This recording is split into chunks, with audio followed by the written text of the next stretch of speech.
Welcome to EconTalk, part of the Library of Economics and Liberty.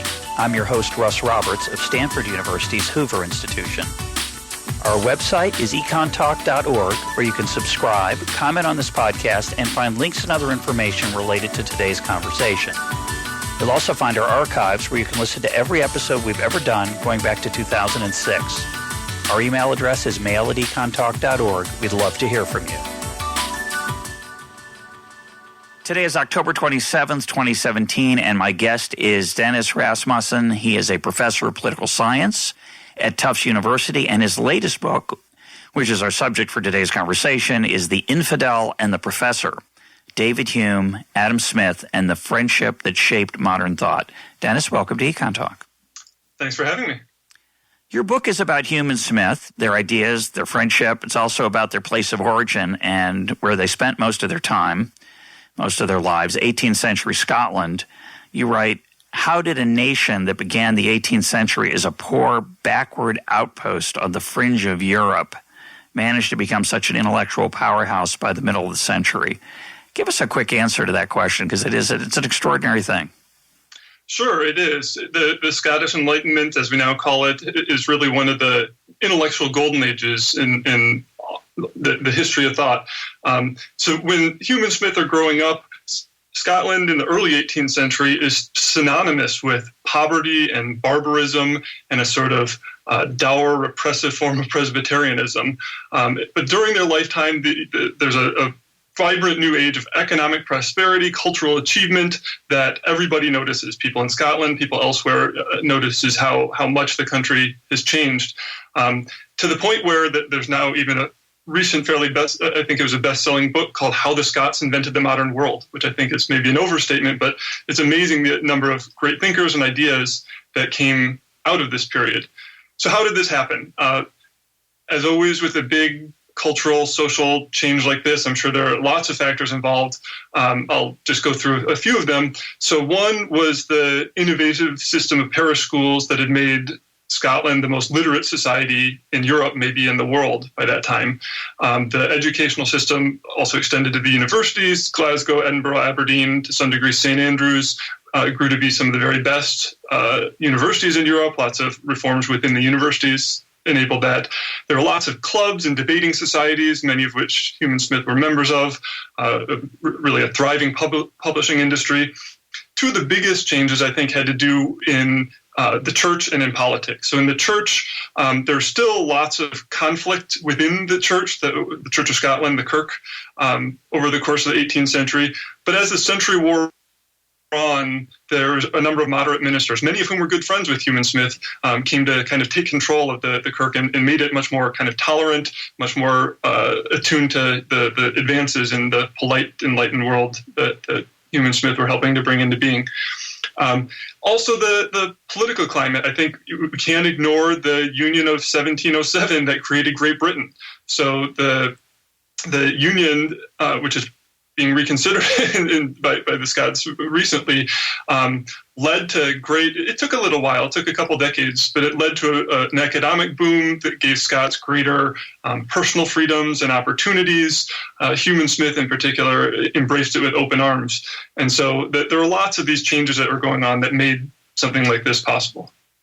And who are some of the other figures in Hume and Smith's circle? Many of them you write about in the book. Many of them are obscure to us today, people like Joseph Black, or Adam Ferguson, which some of our listeners may have heard of, because I like to quote one of his lines now and then about things being the product of human action but not human design. Who are some of the other folks in their fields? Sure. So a number of them will be better known in philosophy circles than in maybe economic circles. Thomas Reid is a famous common sense philosopher, as he's often known today. William Robertson was a great historian. There are a number of other philosophers. Francis Hutcheson, who was Smith's teacher, a guy named Henry Home, who became Lord Kames, Hugh Blair. So a number of these are moderate ministers within the Kirk. There are also a number of figures outside of what we would think of as kind of the philosophy history. James Hutton was the founder of modern geology, many would say. James Watt, who, of course, it became famous with the steam engine. So there are a number of figures. Hume and Smith are, of course, the leading lights. Of course, some of it's just random. That these people, they weren't average people who were simply in a great environment. They were extraordinary people who were in a great environment, and that combination created the explosion of creativity and contributions that we're talking about. You could think about other times in human history and other places. I guess you need both, but it's clear that this happened there. It's pretty amazing. Mm-hmm.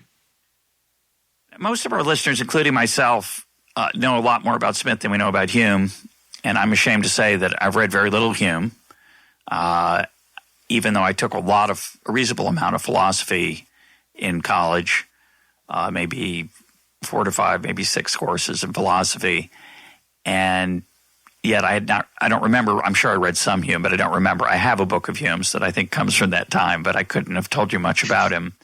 Why is Hume important in the history of ideas, history of thought, and what's his relevance for us today? So Hume is, I think, widely seen as quite simply the greatest philosopher ever to write in English, maybe second to Thomas Hobbes, depending on who you ask. He's widely known as both an empiricist and a skeptic, so he's standardly seen by philosophers as the third in the trio of great British empiricists, Locke, Berkeley, Hume. So this is John Locke, George Berkeley, and then Hume. He's also widely seen as part of the skeptical tradition that starts in the ancient world, goes through moderns like Michel de Montaigne and Pierre Bayle. So he's kind of straddles the empiricist skeptical line. He's one of the greatest, I think, philosophical critics of religion, and yet also one of the greatest philosophical critics of reason at the same time. So he's quite a provocative philosopher on a number of different fronts. Philosophers still read his first book, The Treatise of Human Nature, and take this to be his masterpiece. And it's kind of a book on which beginning philosophy students, kind of cut their teeth and deal with all of Hume's really complex arguments in that book about causation and personal identity and a whole number of things. But he was also a really wide-ranging thinker. The philosophy is almost just the tip of the iceberg. He was known for many generations as a historian first and a philosopher second. He wrote a massive 6-volume history of England that became a bestseller. It was seen as the kind of standard history of England for, I think, almost a century. He wrote a great deal on religion. He wrote a great many essays on a whole range of topics. Lots of them are on politics, but on a whole range of topics, aesthetics, you name it. So he's really one of the, in addition to being a great thinker on epistemology, which is what he's best known for today, he really did influence a huge range of subjects. And we'll put up links to a lot of his work, which we have online. Now, reading your book and reading some Hume more recently in my life, as I was reading and writing about the theory of moral sentiments, it's a little alarming for a Smith fan to see how much Hume there is in Smith. Now, Hume is older by what, I want to say 12 years? Yeah, yes. 12 years older than Smith. And so Hume was already a world-famous person when Smith's Theory of Moral Sentiments was published in 1759. And I always suspected, having dabbled in Hume, that, wow, some of these ideas in Smith must have come from Hume. I didn't realize until I read your book that the whole beginning of the Theory of Moral Sentiments is in some sense a response to Hume, an extension of Hume. The whole book is to some extent an extension of Hume. And yet, as you point out, in that opening section at least, Smith says nothing of Hume, does not mention his name. And yet the examples he uses, many of them are the same. So for readers of the day, they understood, I assume, that Hume was sort of the backstory of the opening of the Theory of Moral Sentiments. But for us today, it's not so obvious. So talk about a couple things. Talk about first what was Hume's vision of morality and then how Smith extended it, and then maybe speculate on why Smith didn't explicitly talk about Hume in those opening chapters. Okay, so there's big questions, but I'll try to tackle. We can spend the rest of the time, obviously, on just telling us about Hume's view of sympathy and morality. But do what you can. Sure. So Hume argues that morality doesn't come from reason. It doesn't come from the word or will of God. It comes from us. It comes from, in particular, our sentiments, our sentiment of approval or approbation. So that's not to say, of course, many students, when I first introduce Hume's thought and say that morality comes from human sentiments, they immediately think, oh, so that just means whatever feels right to me is right for me. And obviously that can't be right, that we feel bad things all the time. And so Hume says we need to correct for our personal biases, for misinformation and so forth, by adopting what he calls either the general point of view or the common point of view. We need to look at actions, look at character traits from the standpoint of a sort of outside observer. And this is exactly what Smith would come to call the impartial spectator. I think that Smith's impartial spectator plays the exact kind of parallel role to the general point of view does in Hume's. So both argue that morality relies on disinterested sentiments. That is what we feel when we adopt a position of when we have full information and when we're disinterested or impartial. We're kind of third-party perspective. As for why Hume didn't, so you're right to say, and I think it's pretty clear that Smith is engaging with Hume throughout the theory of moral sentiments, as you say, down to the very examples he uses. He, of course, doesn't. Many Hume scholars would say, "Oh, well, there's no point even reading Smith. It's all there in Hume already anyway. We kind of have it all there." I don't think that's right. I think there are a number of places in which Smith extends or modifies Hume's view. In fact, he's almost can't stop himself. Every time he brings up something of Hume, he says, well, this is right. The basic point is right here. Morality comes from the sentiments. It originates in what they call sympathy. But he says, no, sympathy doesn't work quite the way you think, Hume, or utility doesn't play as big of a role as you think here, Hume. He's constantly modifying, constantly changing Hume's views. But as I started to say, he's engaging with Hume throughout the book. He never mentions Hume. Now, there are a number of potential reasons for this. One scholar speculates as well that Smith is really cautious and prudent, and he doesn't want to get mixed up with, Hume's religious skepticism or call too much attention to that side of his own thought. I think that's probably not right. So first of all, he rarely names any of the philosophers whom he's engaging with throughout the book, except for part 7, which is on previous systems of moral philosophy. He generally just talks as if he's, as you suggested, as if he's just bringing up an idea that no one's ever thought of. Right, yeah, or just that this is an idea that might come to you, dear reader, that you might have thought through, and this is what I think about it. But if you know what Hume says, it's pretty clear in a lot of instances that he's engaging with Hume. In some cases, he refers more or less directly to Hume. He'll refer to this ingenious and agreeable author or something of the sort, and anyone who's read Hume knows he's talking about Hume here. But so why else might he not have used Hume's name? Well, partly he's engaging with Hume's thought not just in the kind of second presentation of Smith's moral theory, the Inquiry Concerning the Principles of Morals, but also in his first book, The Treatise of Human Nature. And that's a book that Hume published anonymously. And in the 18th century, it's kind of a faux pas to name the author of a work if the work isn't published under that author's name. It was just not something that was generally done. The other thing to note, I think, is that by this point, Hume, I said earlier that the treatise is widely seen by philosophers as Hume's masterpiece, the greatest work he ever published. Ironically, it's a work that he came to all but disavow, not only a few years after he had published it.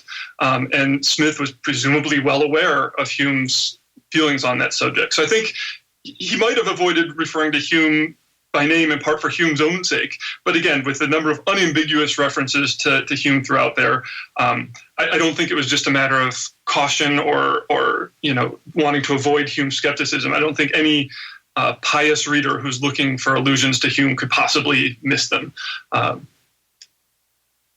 It's a modern person would say, well, he left out those references to Hume because he wanted people to think they were his ideas. And that's probably not a good hypothesis because we know they were good friends. They stayed good friends for decades after this, a couple decades after this Smith's book came out. And I think what's interesting is your point that anyone reading at the time would have known he was talking about Hume. But in our time, they don't. And it's an interesting question why Smith is world famous today and Hume is relatively obscure. Of course, your book may rescue Hume from some obscurity, but it is the case that Smith's reputation eclipses Hume's among the general public in a much greater way. Some might suggest not for world philosophy, right? Correct. No, for philosophy, but most people don't know about philosophy. It's a small, it's like talking about Adam Smith as a philosopher. Philosophers know about Adam Smith as a philosopher a little bit. Most people have no idea he had philosophical writing. But it's interesting to speculate. I think this is unfair to Smith, but it's crossed my mind that part of his reputation is due to his I would call it marketing. He's a much better writer than most of the people of his era. So Hume's a delightful writer too, I discovered from your book, but Smith is a little more accessible, and he packaged his ideas in formats and in two books that came down to us through the ages with great acclaim. Even though many of the ideas in those books are not totally original. Comment on that. Well, I don't know if any philosopher is totally original, right? Every philosopher, except for starting at the ancient Greeks, when people are first starting to do philosophy, are drawing on and engaging with their predecessors, right? So a lot of the ideas that Hume has are not original to him. He's drawing on and engaging with Locke or Francis Hutcheson or others. So I don't know that it's just Smith drawing on Hume, but Hume's this great original thinker. Of course, both are great and original in certain respects, but they're also engaging with their predecessors in certain respects. But I would also, yes, as you say, I think Hume was a great writer. The History of England is a really great read, and this is partly why it became so famous. I think it was much more famous in the 18th century than either of Smith's books or any of Hume's other works. Yeah. So, it is just a matter of kind of what came down to us in the way the Wealth of Nations changed the world in a way that, say, Hume's History of England didn't, for all of its fame and all of its readership. Yeah, fair enough. One of the things I learned from your book, which really fascinated me, was the differences and similarities between Hume and Smith's views of commercial life. And if you'd asked me before I read your book, not proud of this, but being honest here, what's Smith's view of commerce? I would have said Smith views commerce, that is, by commerce I mean what Wordsworth called getting and spending. That is, earning money, buying stuff, being an employee, being a merchant, all of these activities that we might call commercial, that Smith saw those as leading to virtue because they forced you to put yourself in the shoes of another person. You had to figure out what other people want if you're selling them something. The whole idea of exchange, the human propensity to truck barter and exchange that Smith talks about, is our natural interactions with the people around us, and that there's a humanizing influence there. And you allude to that in your book, but you say a lot more about Smith and Hume's view of commercial life generally. So talk about what they believed and the similarities and differences. Sure. So Hume's view of commercial society, of commerce, the kind of moral, social, political effects of commerce is overwhelmingly positive. My students are always shocked to learn that his view is much more overwhelmingly positive than Smith's is, given Smith's reputation as the founding father of capitalism and the like. He, in one of the essays that I think is one of Hume's greatest essays, it was first published as called under the title Of Luxury, later republished under the title Of Refinement in the Arts, I think is one of the most forceful, comprehensive and yet succinct defenses of the modern liberal commercial order ever written. He argues that commerce brings with it in its wake what he calls an indissoluble chain of industry, knowledge, and humanity. It makes us more virtuous. It makes us more free. He sounds a couple of warning signs about the colonialism, about mounting public debts and the like, but really it's an overwhelmingly positive view of commerce. Smith, of course, too, sees commerce as in general a force for great good, but he's much more willing, actually, I think, than Hume is to acknowledge potential dangers, drawbacks, downsides of commercial society. And this is something I've written on going back all the way back to my very first book, which was on Adam Smith's response to Rousseau's critique of commercial society. So he does, I think, and this is both in the Theory of Moral Sentiments and The Wealth of Nations, he expresses worries about, well, yes, we're going to be rich, but we're going to have all these inequalities. Maybe the division of labor will render us feeble and ignorant. We spend our whole lives making the 18th part of a pin. We don't have time to exercise our minds. There are worries about our admiration for the rich corrupting our moral sentiments. And the one I've really stressed, I think, a lot in the Theory of Moral Sentiments is that the desire for wealth can lead us to submit ourselves to endless toil and endless anxiety in the pursuit of what are, after all, frivolous material goods that in Smith's view will provide at best fleeting satisfaction.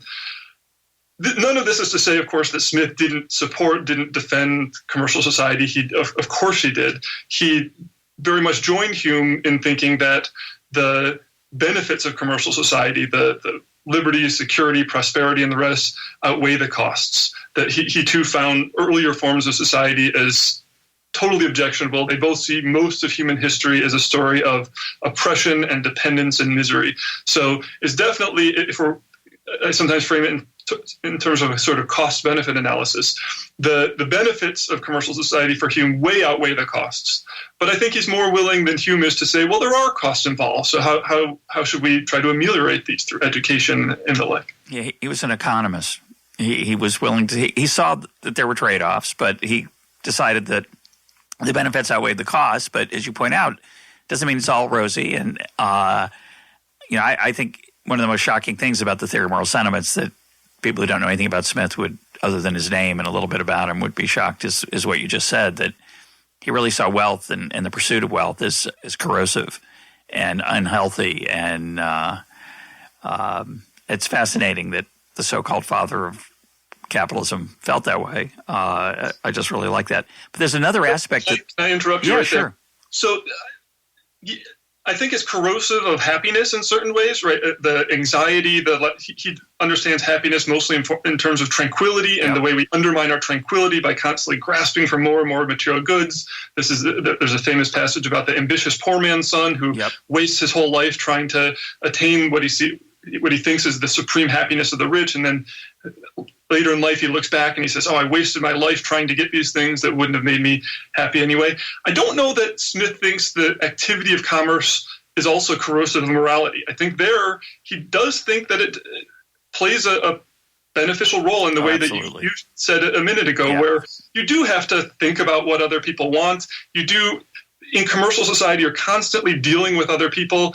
And so your success rests on your reputation among relative equals. And how do you gain a good reputation? By behaving admirably on the whole. And so he does think, at least for the middling classes, as he calls them, or the middling ranks, he says quite explicitly in the Theory of Moral Sentiments, honesty really is the best policy for them. So I think commerce it might not make us the most noble, benevolent people in the world, but it does prevent a lot of depravity, he thinks. So that commerce does, I think, with regard to morality, if not happiness, play out in general a positive role for Smith. Well, I think that's a good distinction to make, right? There's a distinction between the act of making a living, which is an honorable and can be a very virtue-enhancing thing, depending on what you choose and how you choose to do it, and pursuing wealth for its own sake, or focusing on how much money you can make, or trying to become famous, et cetera. And I think Smith said more than just what you said. I mean, you gave a nice example of how it keeps you up at night because you're worried your business might not make it or whatever it is. But it's more than that, right? Smith also warned that it'll corrupt your morals if you pursue money or fame or power too aggressively. You'll find yourself doing things that you'll later regret. Not just that you've wasted your time pursuing money, but you'll do things that will be dishonorable. And I've always thought that part of that came from Smith's time. Entrepreneurship was quite limited. He could not have romanticized an entrepreneur much. There weren't inventors, yes, maybe, but not what we would call an entrepreneur today. And a lot of the people that he saw grasping for fame and power and wealth were people in the nobility who were, I think he talks about them being engaged in, intrigue in the court to try to get their star advanced. And that he viewed, I think, as with a lot of negativity. Yes, absolutely. So in the same chapter that I just referred to, where he says, for the middling and inferior stations, that honesty really is the best policy, he goes on to say that unfortunately this isn't true for what he calls the superior stations, the rich, the nobility.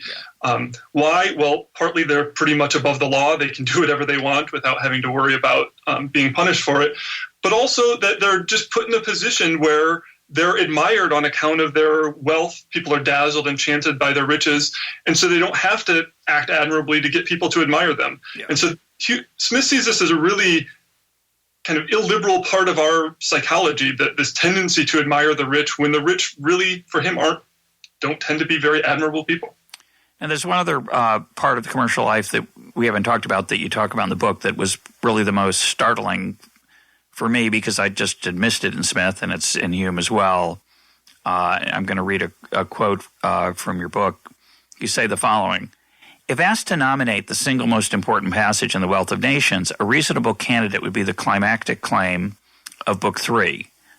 And here you quote The Wealth of Nations. "Commerce and manufacturers gradually introduced order and good government, and with them the liberty and security of individuals among the inhabitants of the country who had before lived almost in a continual state of war with their neighbors and of servile dependency on their superiors.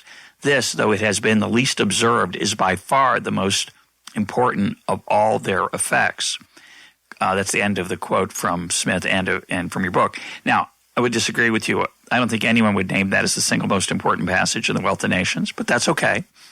So you can defend that if you want, but it was the single most illuminating passage you quote for The Wealth of Nations for me as a casual Smith scholar, because I think if you had asked me, or most people, to think about Smith, liberty, and economics, they'd say, well, Smith believed that it's important to have liberty so that you can have a good economy. The government shouldn't intervene too much, laissez-faire. Of course, he's not an anarcho-capitalist. Smith he's a classical liberal. He had a role for government, limited, but definitely a role for government. And so that's what I would have said. But what you're pointing out is that Smith actually argued something equally interesting and maybe much more profound, which is that the causation runs the other direction, that the increase in commerce and standard of living and commercial life in Europe in particular led to liberty, brought about the liberty that is cherished for its own sake. So give us Smith's argument, and then talk about how Hume also said similar things and in what extent they disagree. Sure. And so you can defend your claim if you want that it's the single most one of the more important passages in The Wealth of Nations. No, I'll stick to my guns and say it is the single most important. The reason why I say that, Smith says it quite explicitly there. He says, this, though it has been the least observed, is by far the most important of all of commerce's effects. So he's telling us in this line what is by far the most important effect of all the effects that commerce has had. And that it's exactly what you just said, that it promotes liberty and security in a world that had seen very little of it. So how did that, what's the chain of causation? Because most people would say, well, what does that mean? How could that be? So he's contrasting commercial society with the feudal era that had preceded it in Europe, and that to some extent still existed in his own backyard in the Scottish Highlands. But really with that throughout Europe, he thinks during the kind of Middle Ages, there's this feudal system where you have these great landowners who exercise basically complete authority over the peasants or serfs who work their land. The king's power isn't really strong enough to reach into their estate so they can do whatever they want. So Smith runs through and just shows the miserable condition of these serfs. They're unable to, they're kind of bought and sold with the land. They can't move freely. They have to work at whatever occupation their lord tells them to do. They have to get their lord's permission in order to get married. They have to follow their lord into battle whenever they're told to do so. And the story that Smith tells in Book 3 of The Wealth of Nations is about how these feudal lords ended up squandering their authority over their serfs for the sake of frivolous luxuries. So the idea is once commerce started to pick up, once you have more manufactured goods, once you have more luxuries, the lords have something on which to spend their money other than maintaining all of these serfs, one that Smith says they immediately adopt out of greed and vanity. So he says that for something as frivolous as a pair of diamond buckles, they trade all of their, they basically spend all their money. They can no longer afford to keep all these serfs. And it's a long, complicated story. The kings and the city dwellers kind of gang up against the lords in order to bring them down a peg. But basically it's commerce that plays this function. That trade, foreign trade as well, right? As part of that commerce. Yes, the importation of luxuries does in the feudal system, so that once you get a commercial society, yes, an employee might want to please his or her employer in order to keep their job, but you're very unlikely to surrender your rights to your employer or follow them into battle whenever they want to do so, right? So that the interdependence of the market allows this personal freedom, personal independence that you just didn't get in most previous eras of human history. So this is his story of why the causal arrow runs that way, why it's commerce that led to liberty and security with the advent of commercial society. Now, as I point out in the book, he tells this story at great length in Book 3 of The Wealth of Nations. It's taken basically directly from Hume. Hume doesn't go into nearly as much detail as Smith does about this story, nor does he make it nearly as central, I think, in his thought as Smith does. But you find this very abbreviated in one of Hume's essays, and then in a couple of the different volumes of the History of England, Hume tells a similar story. So in that passage that you read just a minute ago, immediately after saying this, the introduction of liberty and security, this, though it has been the least observed, is by far the most important of all of commerce's effects. He then goes on to say, Mr. Hume is the only writer who I know who has been taken notice of this before. This is a sort of odd claim insofar as Locke and Montesquieu, there are lots of people arguing that commerce had gone hand in hand with liberty and security. He might be referring more to this specific mechanism, the way commerce leads to the downfall of the feudal lords, where I think he is drawing from Hume. But it is striking that in this passage that, again, I'm still saying is the most important one in the whole Wealth of Nations, he basically says that Hume got there first. Hume had this idea before I did. And I want to stand up for Mr. Smith just a bit here. I don't want to overstate this point that it's a fact that Hume influenced Smith. Smith, of course, had read Hume. There are many ideas in Smith that are in Hume, and many ideas from other, we wouldn't call them economists. They didn't think of themselves as economists, but there were other people writing, Mandeville and others who Smith obviously was influenced by. But I don't want to understate Smith's contribution either. And so I'm going to make my own sort of summary of it, and then you can chime in or disagree if you'd like. But I think often there's a temptation to see an author's contribution as in the form of a tweet. Oh yeah, Adam Smith, he understood that specialization was important. Or Adam Smith had this idea that some systems were self-regulating, what we call the invisible hand. Or Adam Smith thought free trade was really good and had a lot of good arguments in favor of it. And there's an enormous difference between the Twitter version of a great idea and the actual writing of a great idea. And as you point out, use the example theory of moral sentiments as an example. Yes, there were the idea that morality comes from ourselves, from human interaction, from sympathy. That was in Hume. So that's not novel to Smith. But Smith's treatment of it is very novel. Smith's treatment of it, an extension of it, his we'll come back and talk a little bit more about it later, but there are other aspects of – it's a rich book. It's not like you'd read Hume and then as you're reading Smith go, oh, I read all this. I knew all this already. You still learn things from it. So I always find it interesting when people will show disdain for a book that I particularly like, saying, oh, I knew all that before I read it. Now, I might respond and say, well, I knew it in the abstract, or I knew it sort of, but the actual treatment of the author really enriched it for me in a way that shortened version or the versions I'd read before didn't do. And I think that's extremely important, and it's easy to underappreciate it. I agree completely, and I think that The Wealth of Nations is also a great example of this. So I point out a lot of the kind of key arguments in The Wealth of Nations are anticipated in Hume's essays on political economy. So definitely not the stuff on the division of labor. Hume takes almost no notice of the division of labor, which is, of course, really central in Smith. But Hume's arguing for free trade decades before The Wealth of Nations appears, saying, what's the true source of a nation's wealth? Is not gold, it's not silver, or it's not a positive balance of trade. It's a productive citizenry. That politicians' attempts to guide or control people's economic choices are going to be either just futile or maybe even positively counterproductive. That free trade is to the benefit of all parties involved. You can't get rich by beggaring neighboring countries, and so on.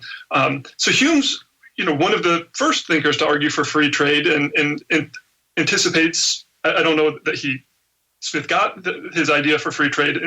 Dugald Stewart, Smith's first biographer, is really insistent that Smith always really wanted to assert his originality on this score, that he had this idea long ago, starting with his Edinburgh lectures in the early 1750s, that it's even before Hume published his essays on political economy. So I'll say that Hume anticipated Smith, even if he's not Smith's source for the argument for free trade. But as you say, putting it all together in one package in The Wealth of Nations, this monumental argument against mercantilism, made it quite a bit more influential than Hume's scattered essays could have had. And it's more than that, right? It's not just that Smith said free trade good, mercantilism bad, and people went, oh, that's interesting. He makes the case in a way that's incredibly thought-provoking. And one of the things that always bugs me is when people say, well, Smith was in favor of X, and you go back and you read it in context, and there's a sentence that can be taken out of context that says he was in favor of X, say public financing of education. So Smith says, yeah, this is justified because education leads to lots of benefits, and that's not a bad idea. Then he goes on to say, but it's probably not. Here's why, because it's going to make people not work as hard, and it's not going to be as effective. And so I just think it's incredibly important to think about nuance. And then, as you point out, in the Theory of Moral Sentiments, Smith, even though he draws a lot on Hume, has his own vision that's quite compelling and probably more intellectually appealing of where our sympathies come from. Hume has the contagion idea, and Smith rejects it. And talk about that contagion argument of Hume's for where sympathies come from and how Smith viewed it. Sure. So let me just start by saying I've been sort of making a case here that Hume's writings on political economy have been unduly neglected in favor of Smith's. He's seen as a kind of minor predecessor of Smith when it comes to economic thinking, if he's taking notice of it all, where I'm trying to make a case for his importance there. I make the reverse case when it comes to moral philosophy. So among philosophers, Smith's moral theory has long been seen as almost a series of footnotes to Hume's and not all that important. It's starting to come around where philosophers are starting to pay attention to Smith. And I think they really should, because I think Smith's advances on Hume's moral theory are substantial and important, and I think, frankly, persuasive.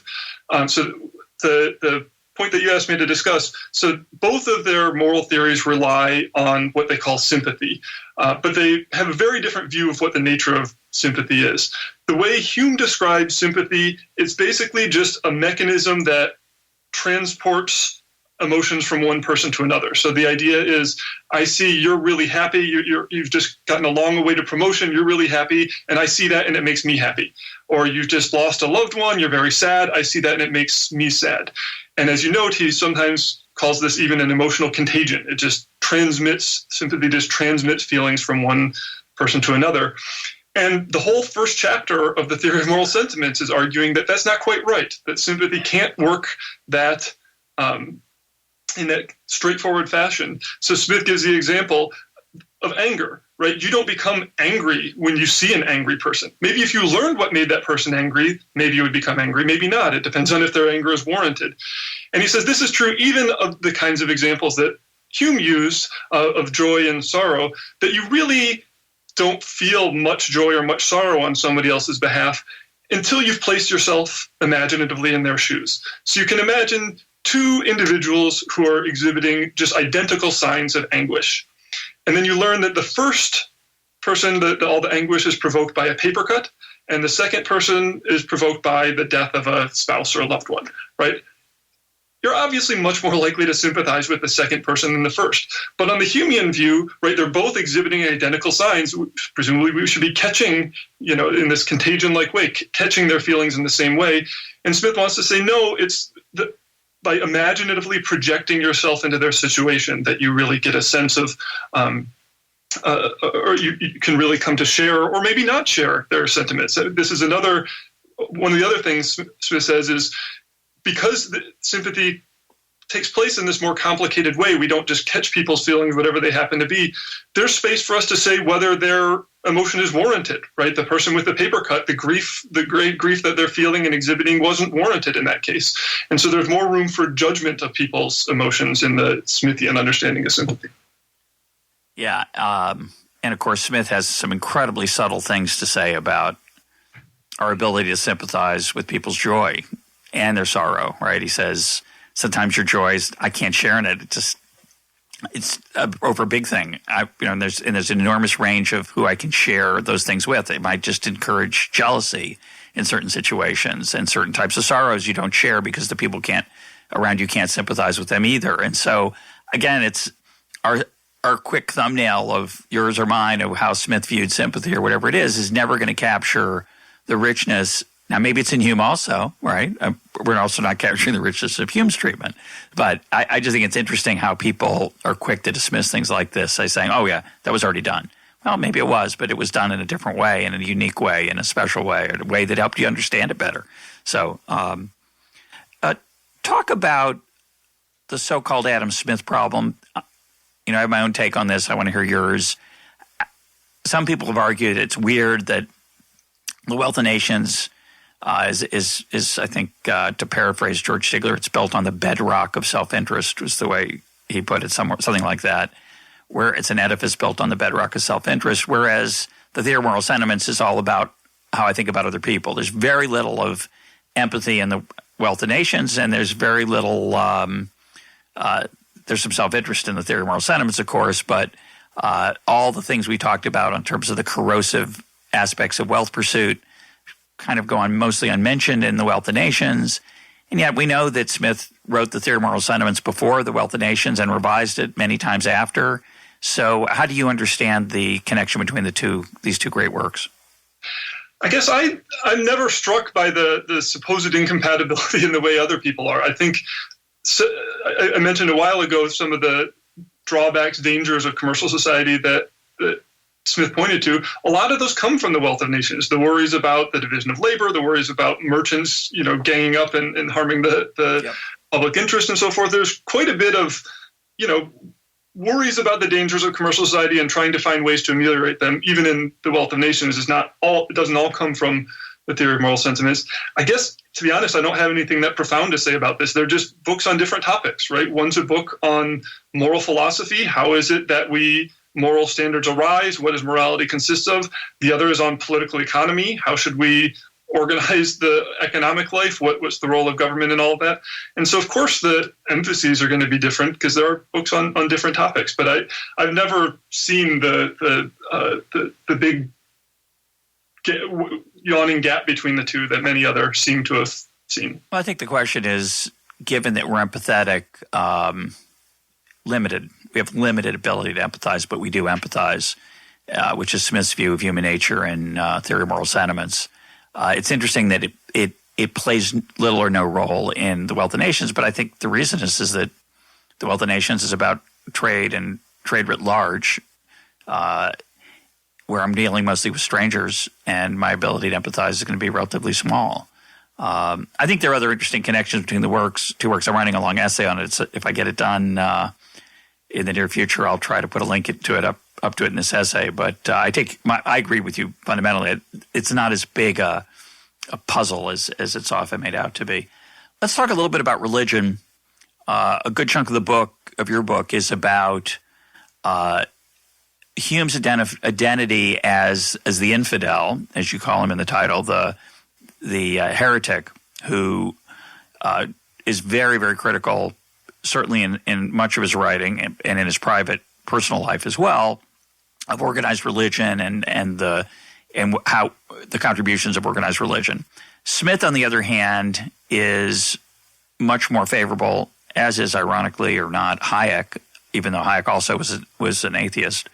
Hayek saw religion as a force for good in the world. Smith concedes, unlike Hume, there are some good things about religion, but masks or cloaks his own religious views somewhat, and for a variety of reasons. So talk about the two personality differences in their careers, about this issue, and where you think Smith really, what his real beliefs were. Sure. So yeah, this is one of the running themes of the book, that how much they diverged with regard to at least the public postures that they adopt with regard to religion. So Hume, as you say, I think atheist is too strong even for Hume. He called himself a skeptic. Yeah, an agnostic would be a better term, word. Agnostic, yeah. Right. But he's relatively forthright about his lack of faith. Sometimes he's sort of closed this, he'll put his arguments in the mouths of a character in a dialogue or something, but he's really not that careful about hiding his skepticism with regard to religion.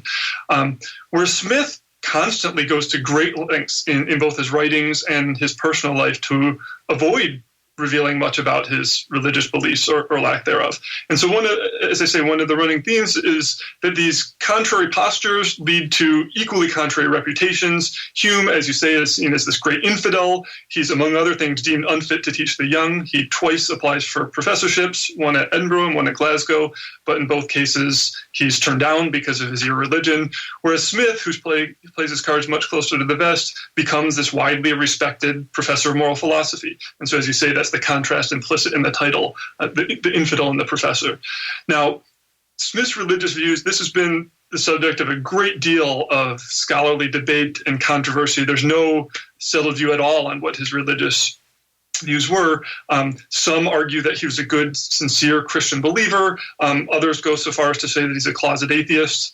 I wouldn't go to either of those extremes, but certainly my reading is closer to the kind of skeptical end of the spectrum. So I end up calling him a skeptical deist. So that is to say, more of a deist than Hume, but more of a skeptic than most people think. So I think it's likely that he believed in some kind of distant, maybe benevolent higher power, but I think he's almost certainly not a believing Christian, that he was suspicious of most forms of religious belief and devotion. And I think this comes out in his works, in his correspondence, in other things that we know about him in his life.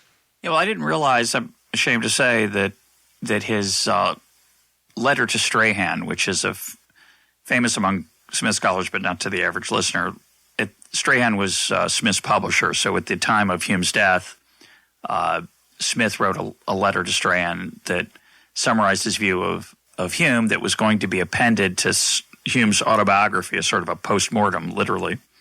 And it's one of the most beautiful things in the world. It's almost worth reading the entire thing out loud. I will not do that. But at the end, it's a gorgeous, inspiring paean to friendship and to decency and a wonderful human being, which is how we saw David Hume. I didn't realize till I read your book that engendered a lot of controversy because Smith at the end, I think it's the last sentence, calls Hume, I think, wise and virtuous. And virtuous is, for many Christians, impossible without a belief in Christianity. And so this got Smith tangled up in a lot of well, he didn't get tangled up because he didn't respond, but it stirred up a lot of controversy. So talk about that. Yeah, so this is a work. This is actually the only work other than Smith's two books that he published under his name, under his own name during his lifetime. A number of essays were published posthumously by his literary executors, and then we have notes from student notes from classes. I'm always horrified by the idea, if people took what I thought by what my students write down during class, I'd be horrified. But in any case, we have so little to go with on from Smith that it's inevitable, I suppose. So this is one of the three things he publishes in his lifetime. He kind of got Hume's permission to do this in advance. As Hume was dying, he said, hey, do you mind if I write a kind of addendum, complete your story of your life by telling the story from where you leave off a couple months before your death, up to your death? And Hume immediately says, yeah, sure, whatever you want to do. I give you entire liberty on this score. So this is kind of the authorized version of Hume's death. Now, because of Hume's entirely deserved reputation for impiety, his death is a really highly scrutinized event. Everybody around Britain is asking, so how is Hume going to die? Is he going to persist in his unbelief? Is he going to, recant his skepticism? Is he going to die in a state of distress or remorse? He has none of the usual consolations. Yeah, Christopher Hitchens. How is he going to die? Christopher Hitchens is kind of the modern version of this, right? People were wondering if his... Yes, and there were actually a number of parallels drawn between Hitchens and Hume when Hitchens died. Actually quite a lot of similarities.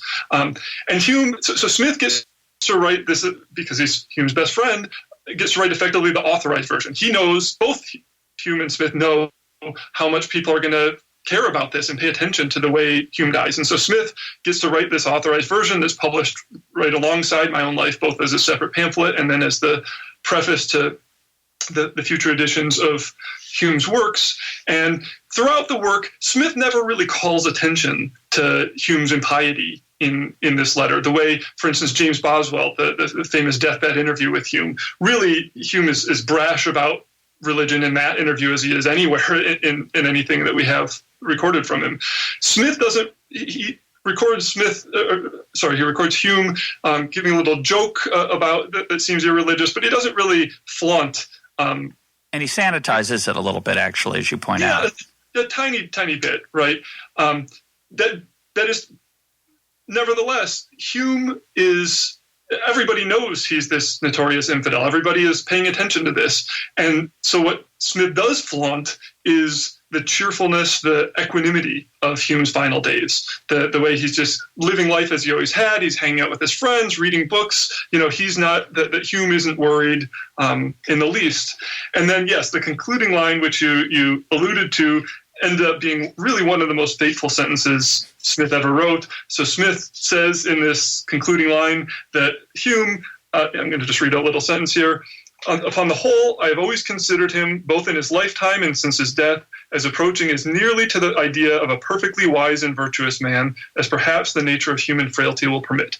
Right. So this idea that his unbelieving friend, this avowed skeptic, is a paragon of wisdom and virtue generates just outrage among the devout. As one contemporary commented, it shocked every sober Christian. So Smith later famously commented in one of the few letters that we have from him, he famously commented that this work, the letter to Strahan on Hume's death, brought on me 10 times more abuse than the very violent attack I'd made on the whole commercial system of Great Britain. This has become a relatively famous line, at least among Smith scholars, because of the very colorful reference to the Wealth of Nations, right? It's a very violent attack on the whole commercial system of Great Britain. It's a great self-description of his work, yeah. Right. But even Smith scholars, I think very few know they know that he has suffered some abuse because of this line, that the letter brought on me 10 times more abuse. But the precise nature and really extent of the abuse that Smith suffered as a result of this tribute to Hume isn't widely known. And so I spend a whole chapter 12 on this, documenting the often really quite vicious reactions to it. But the leading critic was a guy named George Horne, who's a very prominent cleric at the time, but also people like Samuel Johnson, James Boswell, Edmund Burke. And this isn't just, a momentary thing that a month or two people are criticizing him and then it's gone. Decades later, even well into the 19th century, people are still really criticizing Smith for this letter. Yeah, I knew nothing of that. I was really enjoyed that chapter and the whole idea of it. It also made me realize, though, that I had failed to see a connection in that last sentence. I was going to read it out loud myself, so I'm glad you read it, to the theory of moral sentiments, which is that Smith says in the theory of moral sentiments that man naturally desires not only to be loved but to be lovely. And he says to be lovely, there's the easy way to be lovely is, by lovely he meant, to be loved. The easy way to be loved, that is for people to pay attention to you, to think you're important. The easy path is fame, riches, power. And so Smith says that's the easy path. Don't go that way. He says, what you want to choose, because that's tempting, but it's not good for you. He says, the real way to be loved is to be wise and virtuous. And I don't know if I've ever really noticed that that's the exact way he describes Hume as the ideal, right? At least I don't remember thinking that before. So I really appreciated that. The only did you want to comment?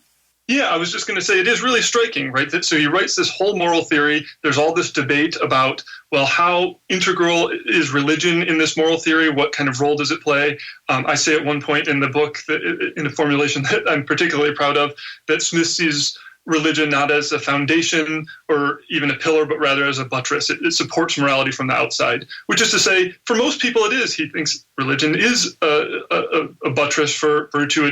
People are more likely to act morally if they think that the general rules of morality that their society has formed are, come from God. That he says it gives us every more reason to hold these rules sacred. But I don't think that the structure of his moral theory that religion is a precondition. Religion is a precondition for virtue, that you have to be religious in order to be virtuous. But I think the letter to Strahan really drives home how dispensable it is, right? The paragon of wisdom and virtue, in his view, isn't Jesus or a Christian saint, but the skeptic Hume, I think is really telling. Of course, it's only one data point, which I think sure. Hume would point out, that Hume is only one data point. You want to look more generally. But the only footnote I put to that, which I was and I noticed that you didn't bring this in because it happens to be one of my favorite passages, maybe my favorite passage in the Theory of Moral Sentiments. I would make a distinction between Smith's view of religion and Smith's view of God. When you said he's more of a deist than Hume, I think for sure that's true. He certainly would invoke providence or the author of nature, and people have told me, that he just did that to make people comfortable. Who knows? I have no way of knowing that. But there's this really fascinating passage in Theory of Moral Sentiments I'm going to read, and I'm reading it. The reason it's my favorite, one of my favorites, if not my real number one favorite, is that to me this is the best description of the invisible hand as we understand it in our time. Smith used the phrase invisible hand 3 times that we have, right? Once in the Theory of Moral Sentiments, once in the invisible hand, once I think in his lectures on astronomy that as you say, were published later. And yet, in those usages, he didn't use the term the way we use it, which it's related, but it's not the same thing. Yet he wrote about the invisible hand, he just didn't call it that.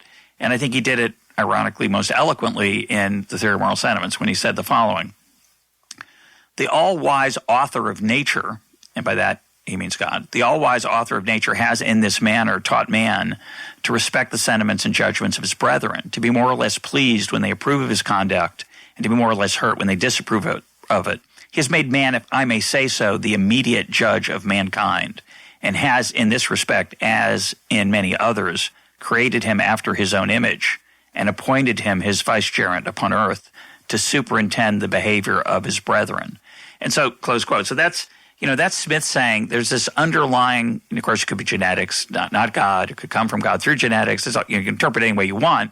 But here's Smith invoking a natural order of, he's talking about sympathy and norms and the desire to be lovely and loved, that there's this inherent part of our nature that wants to be approved by others and to avoid disapproval.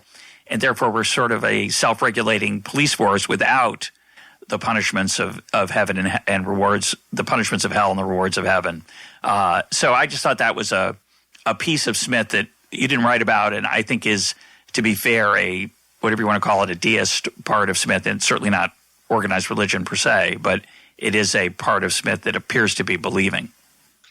So sure, and he does throughout the Theory of Moral Sentiments, he does, as you say, invoke this idea of a providential order, and he does generally at least describe the religious impulse in fairly sympathetic terms. He worries about fanaticism and the like, but far more than Hume, he definitely thinks that belief in God, belief in an afterlife have important practical benefits. It provides consolation. As I said, it buttresses morality, and so on. On the other hand, I don't think any of his core arguments in the book really ultimately depend on religious premises. I think that, how does morality come about? It comes about through human sentiments, what an impartial spectator is, the arbiter of moral judgment, so that morality comes from us rather than from the word or will of God. I also think a lot of the passages, maybe not the one you just read, many of the passages that invoke a providential order are, if you look closely, worded evasively or ambiguously or hedged with qualifications. So he's constantly saying, well, we suppose God thinks this, or it seems that God does that. And in many of these, he's focusing less on God than on our beliefs about God. So it's really, the book isn't about God, right? It's about moral theory. At bottom, it's a theory of human nature he's putting forward. Right. It's a commentary on our emotional or intellectual needs. I'd also say that there's good reason to believe that the book was crafted in large part from his lectures to his students on moral philosophy. And it's just simply expected in 18th century Scotland that professors, especially professors of moral philosophy, would be sufficiently religious. Again, that's why Hume wasn't able to become one.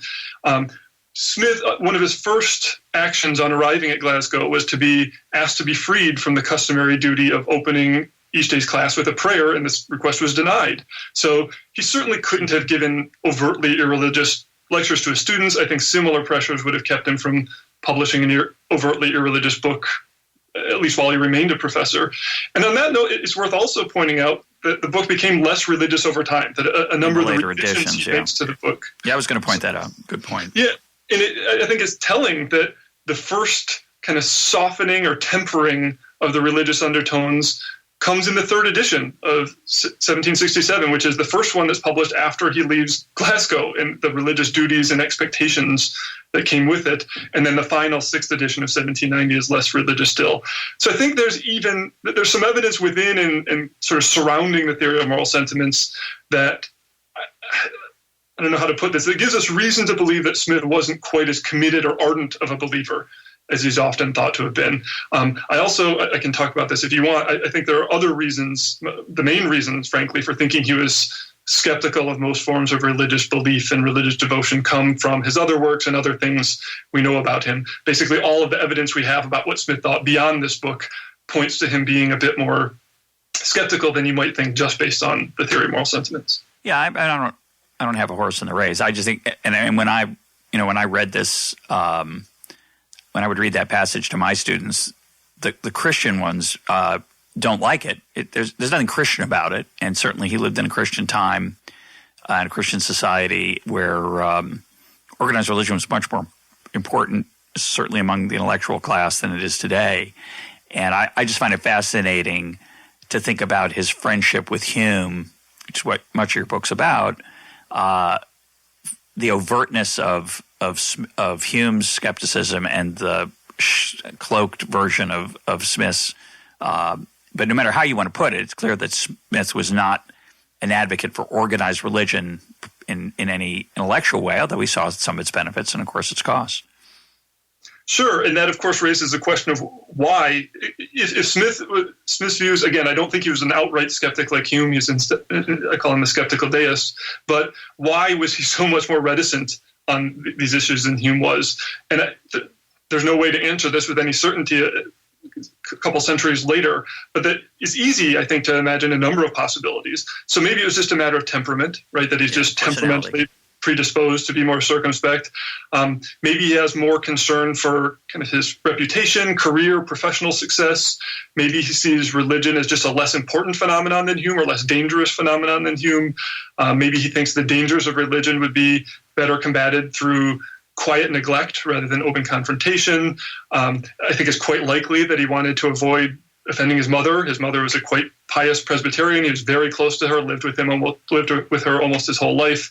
And maybe it's just he saw what happened to Hume, right? He learns a lesson from Hume's relative outspokenness. And these, of course, aren't mutually exclusive. I think many of these are likely true. Let's close with the issue that you don't talk about explicitly, but it emerges from the book very appropriately, that it emerges rather than being explicit. But I'm reading the book, and we have, if I'm correct, we have many more of Hume's letters to Smith than we have of Smith's letters to Hume. Is that correct?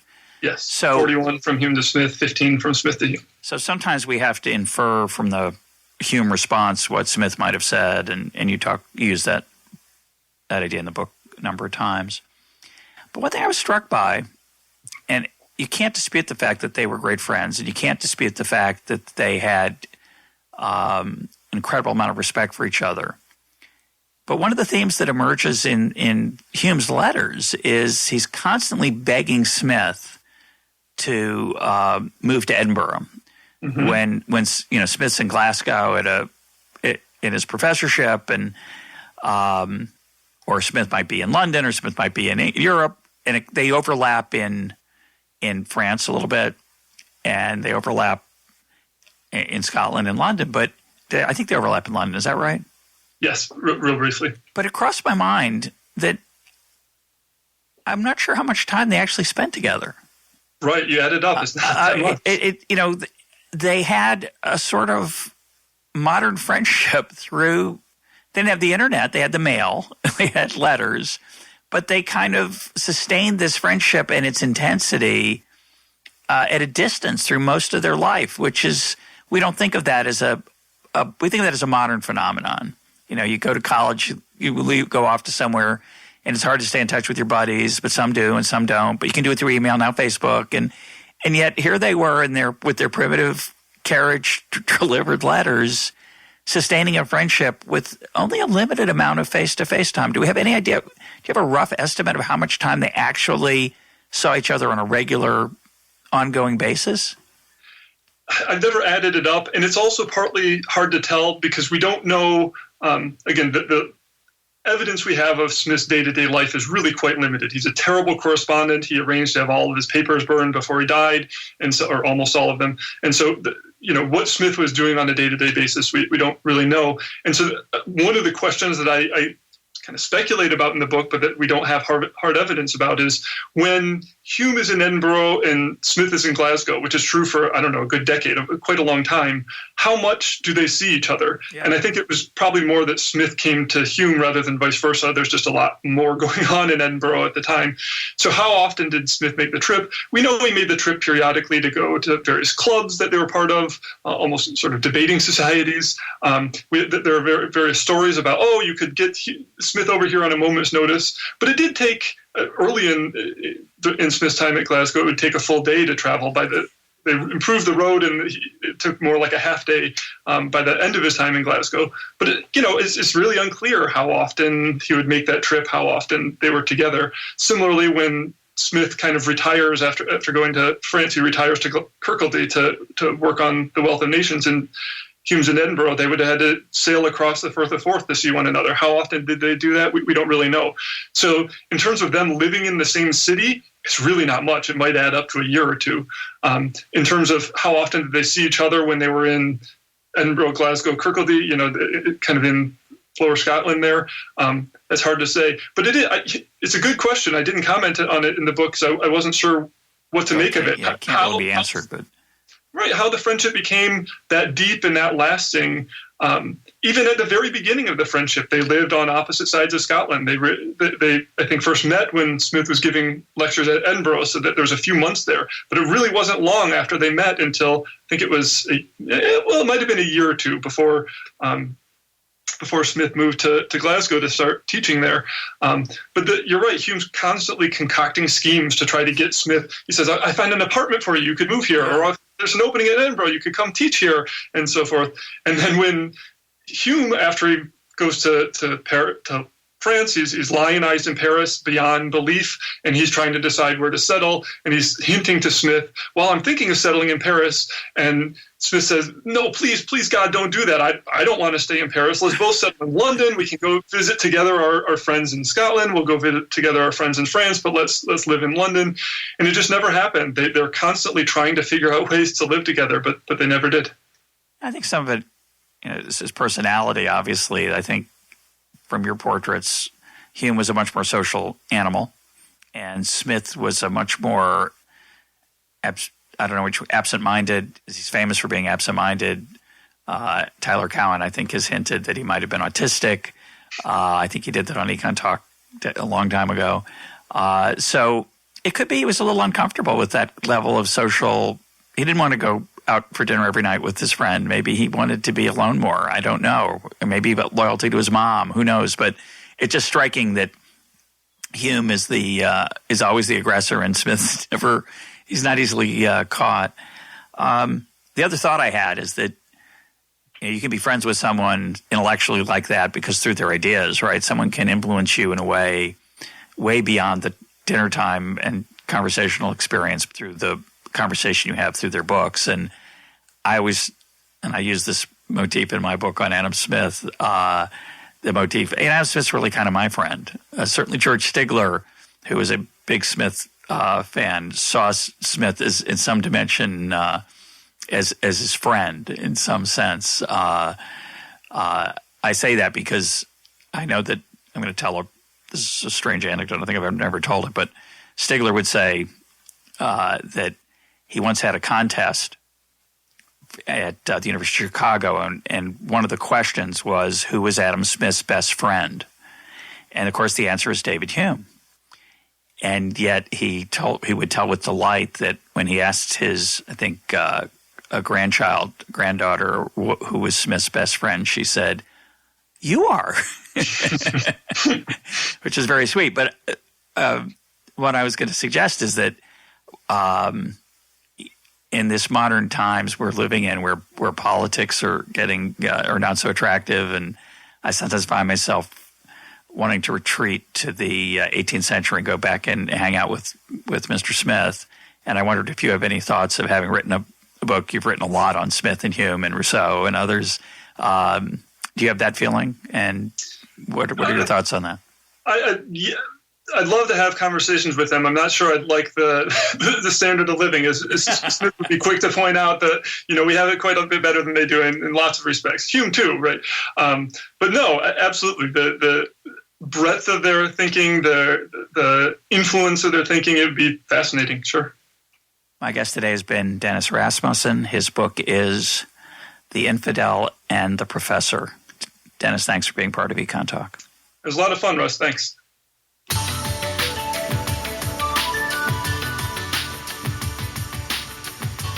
This is EconTalk, part of the Library of Economics and Liberty. For more EconTalk, go to econtalk.org, where you can also comment on today's podcast and find links and readings related to today's conversation. The sound engineer for EconTalk is Rich Goyette. I'm your host, Russ Roberts. Thanks for listening. Talk to you on Monday.